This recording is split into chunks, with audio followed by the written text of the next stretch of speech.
അല്ല ഗൈസ്, പുതിയ വീഡിയോസ്. അപ്പോൾ ഇന്നത്തെ വീഡിയോ എന്ന് വെച്ചാൽ ഗൈസ്, സ്റ്റീഫൻ എസ്എ സ്വന്തമാക്കാൻ ഇപ്പോൾ ഒഡീഷ എഫ് സി മുമ്പോട്ട് വന്നിട്ടുണ്ടെന്ന് ഇപ്പം വരുന്നൊരു അപ്ഡേറ്റ് ആണ്.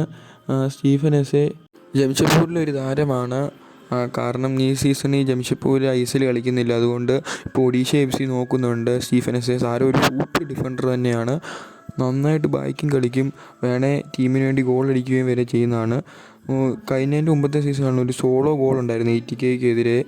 നൈസ് ഗോൾ തന്നെയാണ്. സ്റ്റീഫൻ എസ്എ ഒരു നൈസ് പ്ലെയർ തന്നെയാണ്. എൻ്റെ ഒരു ഒപ്പീനിയൻ വെച്ച് കേരള ബ്ലാസ്റ്റേഴ്സ് വരുവാണെങ്കിൽ നല്ല ഹാപ്പിയാണ്, കാരണം അത്രയ്ക്ക് നല്ല പൊട്ടൻഷ്യലുള്ള ഒരു പ്ലെയർ തന്നെയാണ് സ്റ്റീഫൻ എസ്എ.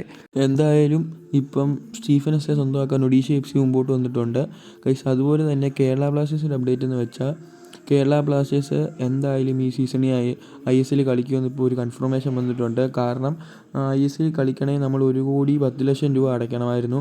അതിപ്പം കേരള ബ്ലാസ്റ്റേഴ്സ് അടച്ചിട്ടുണ്ടെന്ന് റിപ്പോർട്ടുകൾ വന്നിട്ടുണ്ട്. എന്തായാലും ഇനി നമുക്ക് വേണ്ടതെന്ന് വെച്ചാൽ സൈനിങ്സ് ആണ്. നല്ല നല്ല സൈനിങ് വേണം നമുക്ക്, ഫോറിൻ പ്ലേയേഴ്സ്. ആകെ ഇപ്പോൾ ലൂണ മാത്രമേ കറൻ്റ്ലി ടീമിലുള്ളൂ. അപ്പോൾ നല്ല നല്ല സൈനിങ്സ് ആണ് ഇനി നമുക്ക് നമ്മുടെ ടീമിലോട്ട് വേണ്ടത്. നല്ല സൈനിങ് വേണം. എന്തായാലും ISL കളിക്കുമെന്ന് ഉറപ്പായിട്ടുണ്ട് കേരള ബ്ലാസ്റ്റേഴ്സ്. അപ്പോൾ ഇതിനെക്കുറിച്ചുള്ള നിങ്ങളുടെ അഭിപ്രായം എന്തായാലും താഴെ കമൻറ്റ് ചെയ്യണം. ഇപ്പം ബൈ ഗൈസ്, ചാൻസ് വാച്ചിങ്.